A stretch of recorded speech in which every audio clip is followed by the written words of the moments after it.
l'onction. Et pour cela, je vous propose un texte d'introduction dans la première épître de Jean, le chapitre 2, et le verset 27. 1 Jean au chapitre 2 et le verset 27, il est écrit « pour vous ».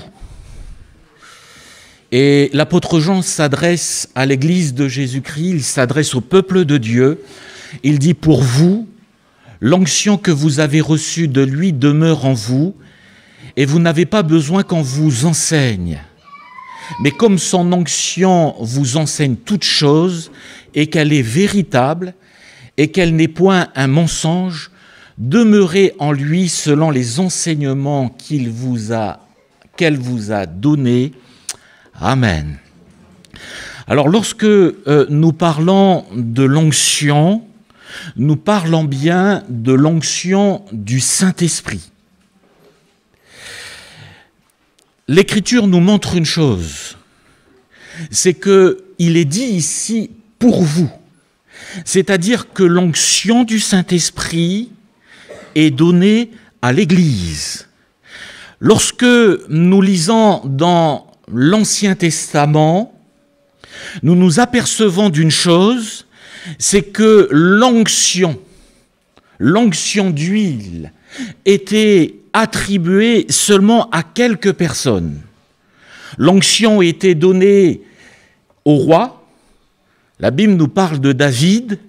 Lorsque Dieu l'a choisi comme roi, Samuel est venu oindre d'huile David.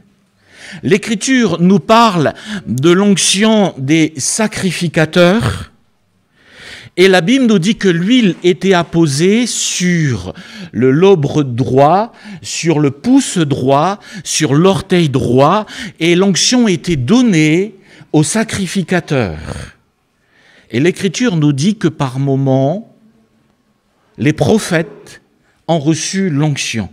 Mais notez que dans l'Ancien Testament, l'onction était donnée seulement à une partie du peuple de Dieu. Lorsque nous entrons dans la dispensation de la grâce, l'onction est donnée à l'Église de Jésus-Christ. C'est pour cela qu'on ne parle pas aujourd'hui, lorsqu'on parle de l'Église, on ne va pas parler de l'onction davinique, ou on ne va pas parler de cette onction de sacrificature. On va parler de l'onction du Saint-Esprit. La Bible nous dit ceci, concernant l'ancienne alliance, que c'était l'ombre des choses à venir. L'ombre des choses à venir. La réalité se trouve en Jésus-Christ. Donc lorsqu'il est question de l'onction des sacrificateurs, lorsqu'il est question de l'onction des rois, ce n'est juste que l'ombre. Ce sont des exemples qui nous ont été donnés pour nous servir d'exemple. Ce que l'Église a besoin, c'est l'onction du Saint-Esprit. Et l'onction du Saint-Esprit, lorsque nous lisons les évangiles et les épîtres, il est question de la plénitude du Saint-Esprit. Ce qu'il faut savoir concernant l'onction, c'est que l'onction, soit on l'a, soit on ne l'a pas. Ce n'est pas un homme qui donne l'onction du Saint-Esprit. Ce n'est pas le pasteur qui donne l'onction du Saint-Esprit. Et je vais plus loin, ce n'est pas les apôtres qui donnent l'onction du Saint-Esprit. L'Écriture nous dit que l'onction de l'Esprit vient d'en haut.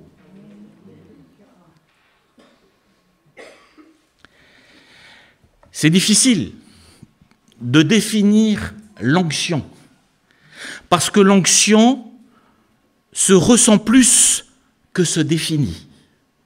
Mais s'il fallait donner une définition à l'onction, il est dit ici, pour vous, l'onction que vous avez reçue de lui demeure en vous.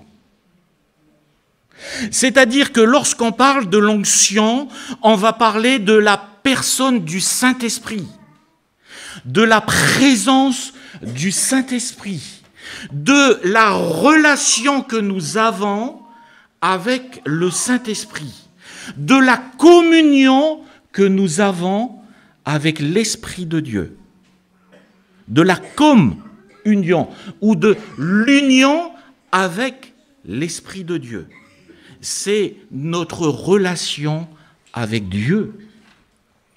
Et parce qu'il y a cette relation avec l'Esprit de Dieu, avec Dieu, il y a tout ce qui découle ensuite de cette présence de Dieu dans nos vies. Par des manifestations, par des vies transformées, par une action puissante de l'esprit, par des guérisons, des miracles, etc., etc. Mais ce ne sont que les conséquences de notre relation que nous avons avec Dieu, que nous avons avec l'Esprit de Dieu.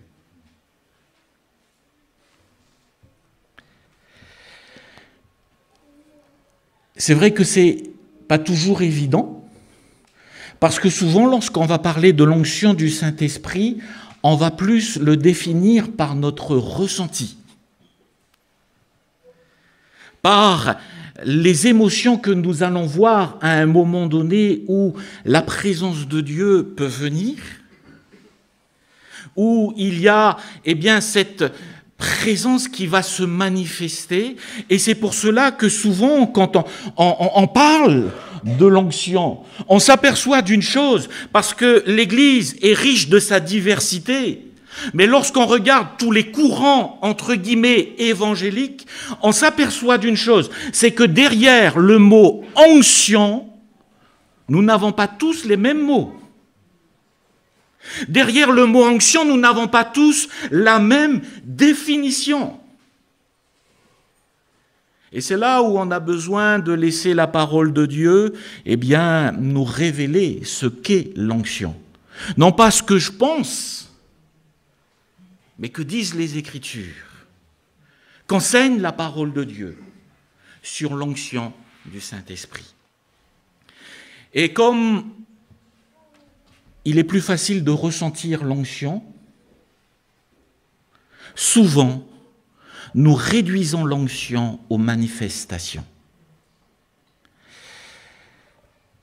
Je ne vais pas remuer le couteau dans la plaie ce matin en parlant d'Israël, mais j'ai des collègues pasteurs qui sont allés en Israël. Nos frères et sœurs n'ont pas eu l'occasion d'y aller. Dieu voulant, ils iront un petit peu plus tard. Mais concernant des collègues, disaient ceci, que lorsqu'ils ont été visiter Israël, ils sont arrivés dans certains lieux où Dieu s'est révélé d'une manière particulière. Et ça, des siècles en arrière. Et ils disent, mais c'est fou, parce que quand on est dans ces lieux-là, même si Dieu n'est pas, la présence de Dieu était tellement forte qu'il y a comme quelque chose de particulier. Quelque chose de particulier. Et ça, c'est valable concernant la présence de Dieu, mais hélas, c'est valable aussi dans le monde des ténèbres.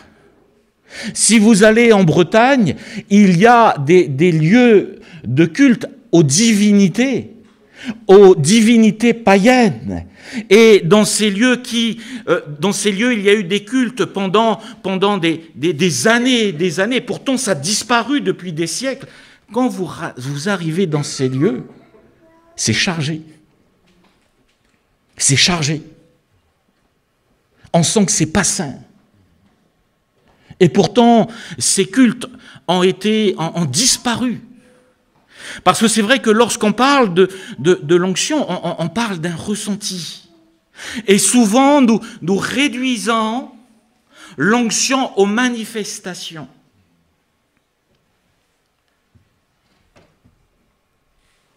Le Saint-Esprit est là.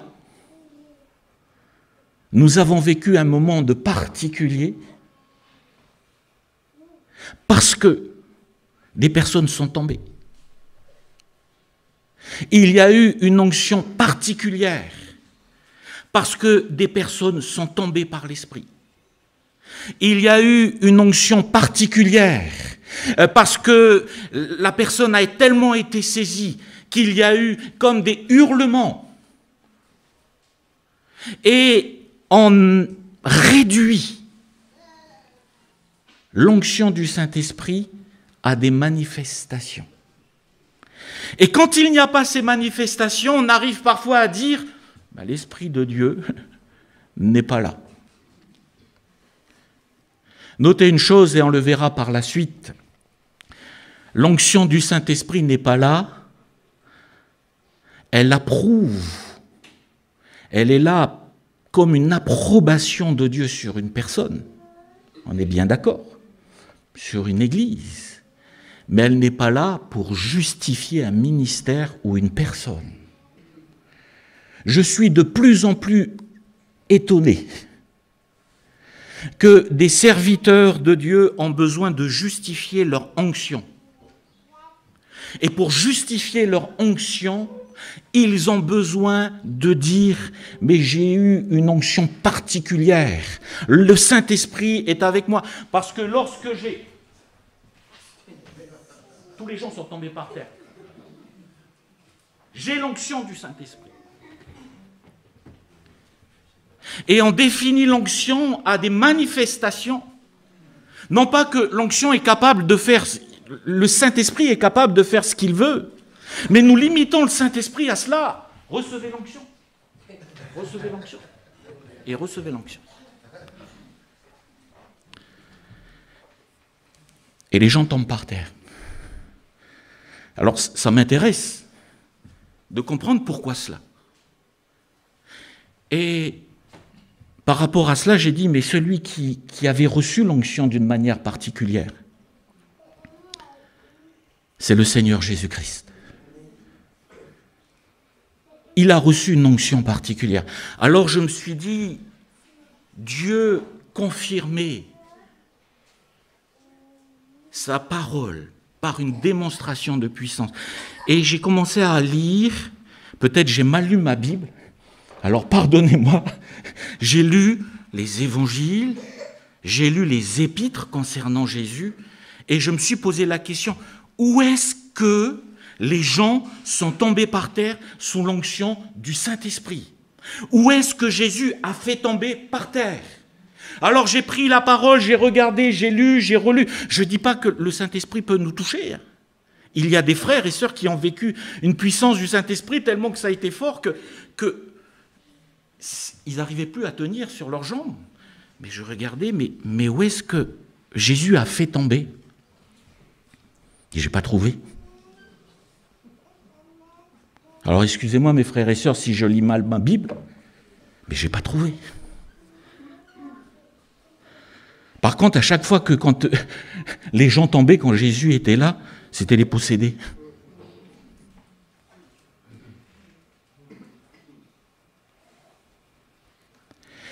Et on réduit l'onction à cela. Je me rappelle d'un collègue qui me disait ceci, je me suis approché à l'imposition des mains, je ne voulais pas tomber. Mais je suis venu avec un cœur, parce qu'il s'était éloigné du Seigneur, je suis venu avec un cœur repentant. Et quand le frère a imposé les mains, l'Esprit de Dieu est descendu. C'était tellement fort que j'allais tomber à genoux devant le frère. Et il a dit, mais j'ai dû résister à cela. Parce que je ne voulais pas que le frère pense que je me prosternais devant lui. Mais le Saint-Esprit souffle où il veut et quand il veut. Mais parfois nous réduisons à cela. Il n'y a pas d'onction dans l'Église, parce que les gens ne tombent pas par terre. Il n'y a pas d'onction dans l'Église, parce que les gens ne crient pas et ne trompent pas et ne tombent pas par terre. Il n'y a pas d'onction dans l'Église. Et on réduit cela, l'onction du Saint-Esprit à cela.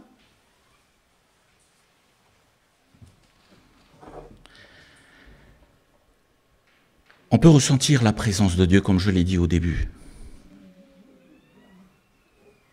Et merci Seigneur. Mais mes frères et sœurs, si vous ne ressentez pas la présence de Dieu, ça ne veut pas dire que l'Esprit de Dieu n'est pas là. Si je ne ressens pas la présence de Dieu, ça ne veut pas dire qu'il n'est pas là. Il est là. Et le danger parfois, c'est que certains voulant donner du crédit, eh bien on arrive à un moment donné à fabriquer l'onction du Saint-Esprit. Pour pouvoir se justifier, on fabrique l'onction du Saint-Esprit. Le pasteur Mamadou Karambiri disait ceci lors d'une prêche qu'il avait. Il disait qu'il y avait des faux frères. Alors excusez-moi de dire cela, mais des faux frères qui, à un moment donné, annonçaient l'évangile dans différentes régions, et quand ils venaient, ils mettaient en place leur estrade, ils annonçaient, ils prêchaient la parole, etc., etc.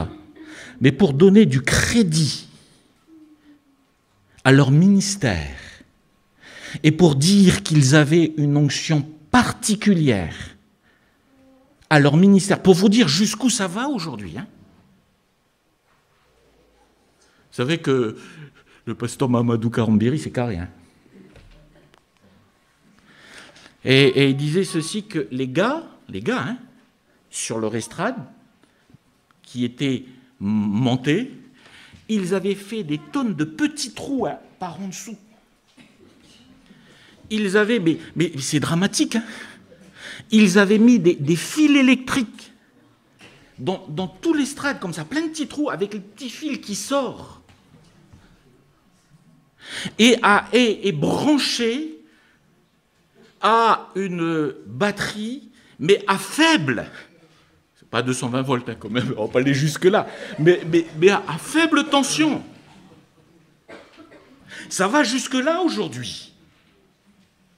Et quand c'était le moment de l'appel, vous êtes sur un lieu saint, vous allez monter sur l'estrade, on va prier afin que l'onction de Dieu vienne. Vous allez monter, venez. Par contre, enlevez vos chaussures. C'est un lieu particulier. Les gars, ils viennent, les gens sont là. Et puis, t'as l'autre qui est derrière, caché là. Une petite dose d'électricité. L'onction est là. L'onction est là. Et ça, on arrive à ça aujourd'hui. L'onction est là, encore une autre touche. Et les gens repartent avec ça. Sauf qu'il y a un moment donné, parce qu'il y a un appel aussi aux dons, c'est qu'il y en a un qui n'a pas été payé. Et quand il n'a pas été payé, il a dit, ça passe comme ça, je vais vous dénoncer. Et il a dénoncé la supercherie. Mais ça, on trouve ça aujourd'hui. Je ne vais pas dire dans l'Église de Jésus-Christ, mais dans le monde évangélique. On est à fabriquer une onction. Et c'est là où nous avons besoin de faire attention. Parce que nous pouvons fabriquer une onction. Regardez la musique. On dit souvent que la musique adoucit les mœurs. Vous allez écouter un morceau, mais en écoutant cette musique-là, ça peut vous donner le bourdon. Je ne sais pas si vous avez remarqué parfois, il y a des musiques, vous entendez, ça vous donne le cafard. Et puis, il y a des musiques comme certaines musiques, comme le Kaneka de la Nouvelle-Calédonie. Quand vous entendez ça, c'est le soleil qui arrive. Vous êtes au soleil, vous êtes au bord de la mer. La musique, eh bien, elle communique des émotions. Mais je peux jouer avec cela aussi. Sauf qu'on n'a pas besoin de jouer avec ça, on a besoin de l'onction du Saint-Esprit. Et c'est là où on a besoin de dire, Seigneur, j'ai besoin de toi. Vous allez regarder une chose, c'est que pour chaque service, et Jésus va le montrer en tant que Jésus homme, qu'il avait besoin de l'onction du Saint-Esprit.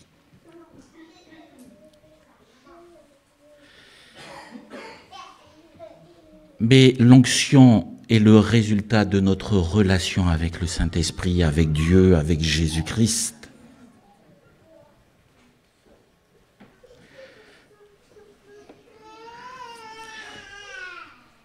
Est-ce que vous avez entendu parler de Sankey ? Ça remonte à 1800-1840. Sankey, c'était le chanteur de Moody.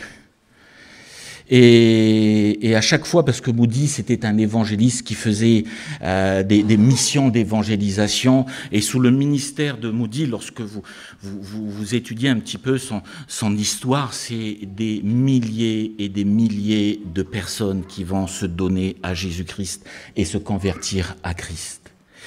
Et avant que Moody prêchait l'évangile, Sankey chantait un cantique.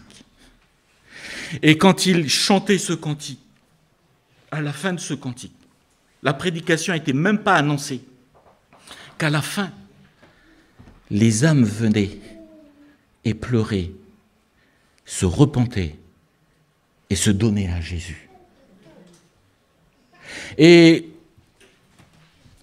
il est dit de Sankey que pour un chant,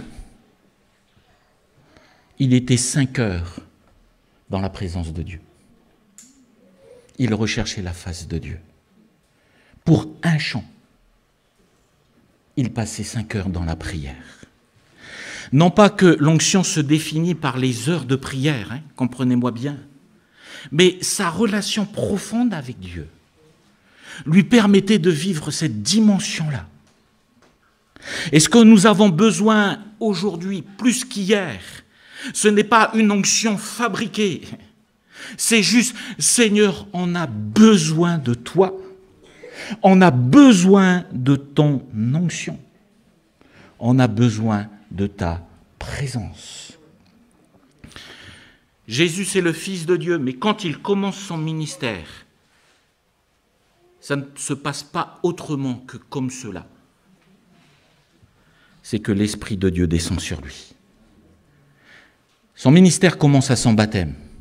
La Bible nous dit ceci, que lorsque le Seigneur Jésus a été baptisé dans le Saint-Esprit, l'Écriture nous dit que le Saint-Esprit est descendu sur lui. Et son ministère a été marqué par l'onction du Saint-Esprit. Il est conduit dans le désert par le Saint-Esprit après le baptême, et du Jourdain, il s'en va en Galilée. Quand vous lisez les évangiles, et la Bible nous dit ceci, qu'il était rempli de la puissance du Saint-Esprit. Et suite à cela, c'est là où il va se retrouver dans la synagogue et il va ouvrir le livre d'Ésaïe, et là, il va formuler ces paroles: « L'Esprit du Seigneur est sur moi parce qu'il m'a oint. » Parce qu'il m'a oint.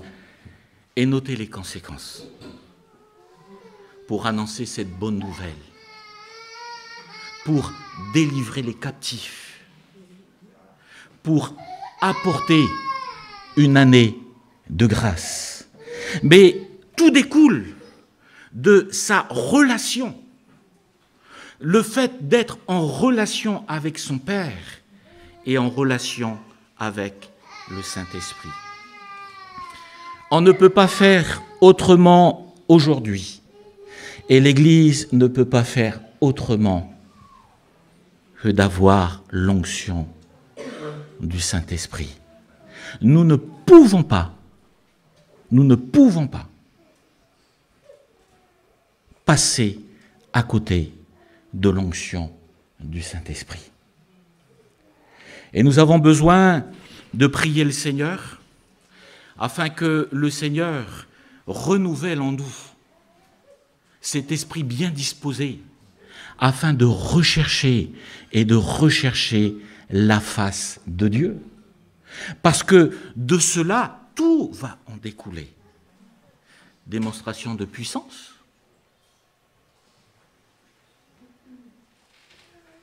les miracles, les prodiges, les vies transformées. Et c'est là où pourquoi j'ai besoin de l'onction? J'ai besoin de l'onction, pourquoi?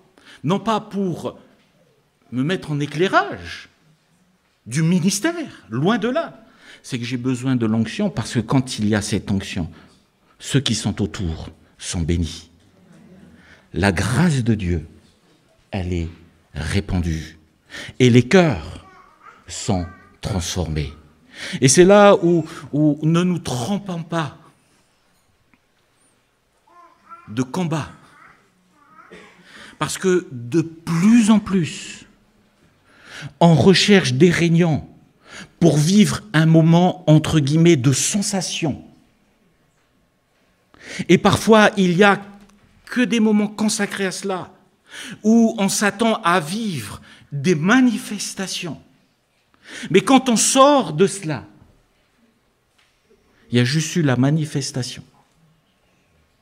Or, l'onction est donnée pour que la puissance de Dieu s'accomplisse. Mes frères et sœurs, le monde, le ciel et la terre, c'est Dieu qui l'a créé. La terre appartient à Dieu. Mais l'Écriture nous dit que notre monde est sous la domination du prince de ce monde.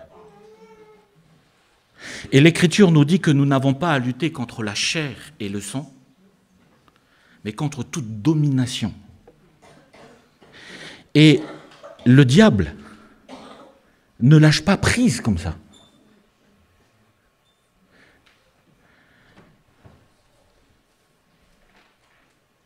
Un homme qui garde sa maison, qui veille sur sa maison, eh bien, c'est bien son sûreté. Et quand on annonce le message de l'Évangile, ce n'est pas seulement le fait d'annoncer le message. Nous rentrons dans le domaine spirituel.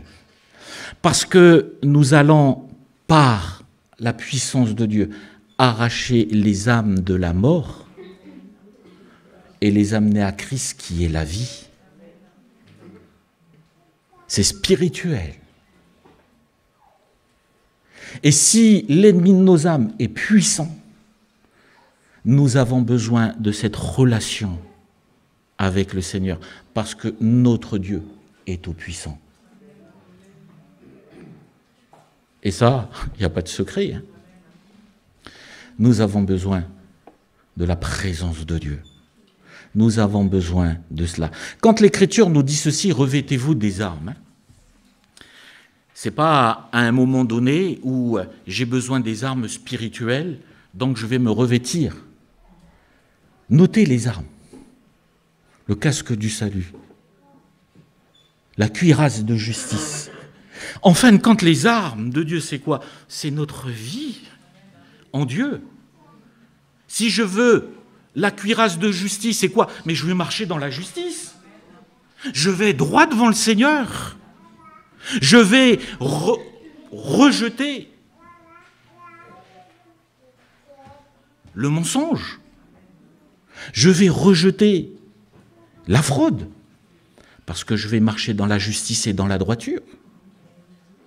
Et les armes spirituelles, c'est quoi? C'est cette vie que nous avons dans le Seigneur. Je vais prendre le bouclier de la foi. Mais le bouclier de la foi, c'est la parole qui va augmenter ma foi. C'est la parole de Dieu qui va rendre forte ma foi.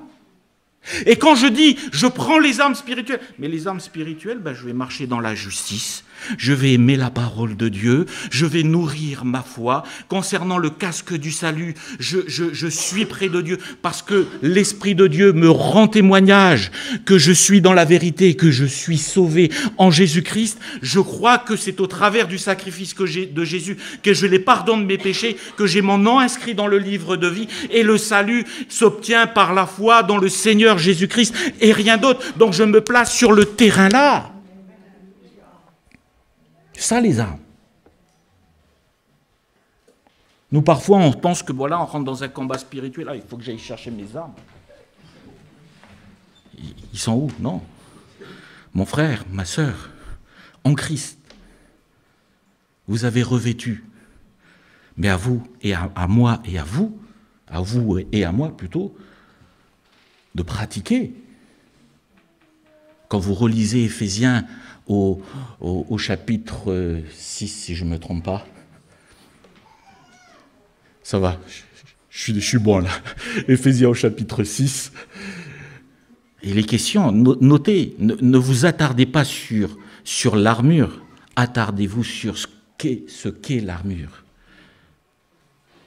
Mais plus qu'hier, nous avons besoin de préserver notre relation avec le Seigneur. Notre intimité avec Dieu. Si le matin je me lève, merci Seigneur pour cette journée que tu m'as donnée. Merci Seigneur pour mon bon café au lit. Je vais au travail, bonne journée, puis on se revoit ce soir. Comment voulez-vous que le Seigneur vienne dans ma relation avec lui? Pourquoi on parle de Jean, de Jacques et de Pierre? Pourquoi ils vivent plus de choses que les autres? Pourquoi ils sont là quand la fille de Jaïrus est ressuscitée et pas les autres?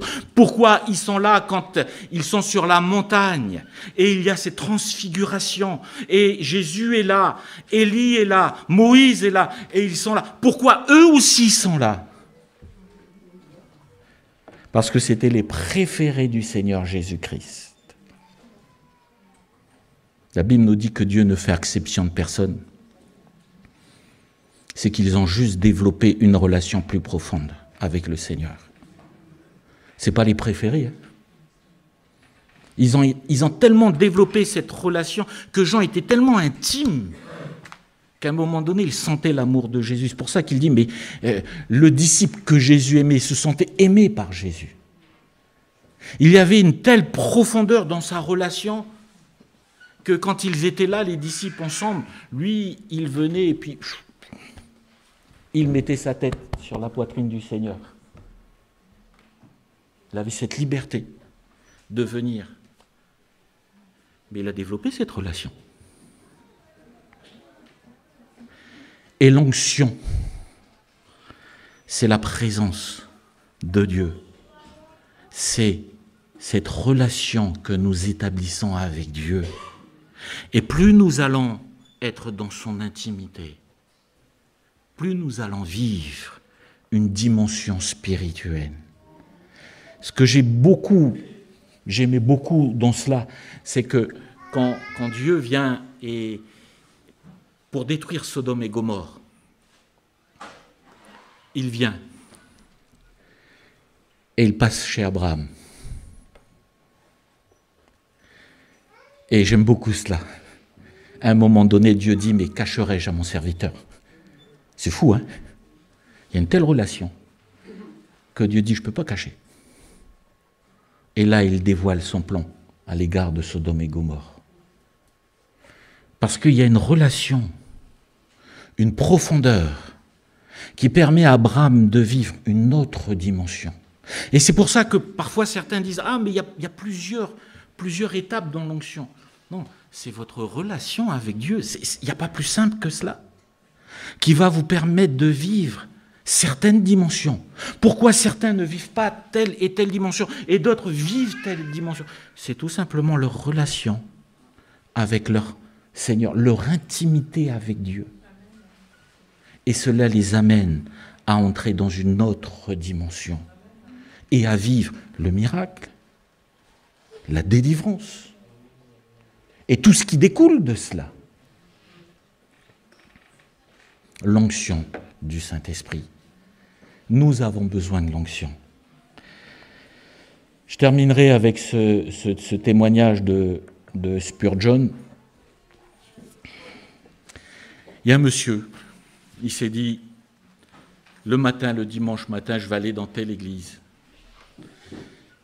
Et il est allé dans cette église. Et quand il est sorti de cette église, il a dit, waouh! Quel orateur! Eh ben, dis donc, ce pasteur-là, c'est un excellent orateur. Il s'est fait du bien. L'après-midi, il est parti. Et là, il a entendu Spurgeon. Et quand il est sorti, il a dit, ah, quel Seigneur! Parce que l'onction ne nous amène pas à nous. L'onction nous amène à Christ. L'onction n'est pas là pour mettre des projecteurs sur nous. L'onction est là pour que nous soyons une bénédiction pour les uns et les autres. L'onction n'est pas là pour dire « je suis quelqu'un de particulier ». L'onction est juste là pour nous permettre de nous oublier pour qu'on voit Jésus-Christ. Et notez une chose, il est dit, il vous enseignera. Le Saint-Esprit, qu'est-ce qu'il fait? Jésus dit, il est avantageux que je m'en aille. Et je vous enverrai le consolateur, l'Esprit de vérité. Il vous enseignera toutes choses. C'est ce qui est écrit dans 1 Jean 2, 27. Et notez ce qu'il est dit. Il prendra ce qui est à moi, et là c'est Jésus qui parle, et vous l'enseignera. C'est-à-dire que l'onction du Saint-Esprit nous ramènera toujours et toujours à Jésus-Christ. Et quand on vit cette dimension, Dieu ne peut être que glorifié. Parce que le plus important, c'est pas nous. Le plus important, c'est lui. On va prier le Seigneur.